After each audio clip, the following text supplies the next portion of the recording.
Yusha from Canada. Assalamu alaikum, Sheikh. Alaikum assalam wa rahmatullah.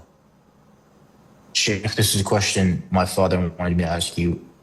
He asks, when a person is being tortured and tormented in his grave, is it the soul that gets the suffering or the body? This is an issue of the unseen. However, the Ahlus Sunnati wal Jama'ah say, in this life, the body gets the enjoyment and the torment mostly, and the soul gets partially. In the Barzakh, which is in the grave, the soul gets the enjoyment and the punishment mostly, and there is partial part of it on the body because it's decomposed, it's becoming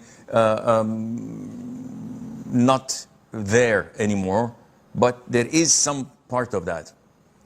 On the Day of Judgment, whether in heaven or hell, the enjoyment is fully on both body and soul, and the torment and the punishment is fully on the body and soul. And I hope this answers your question.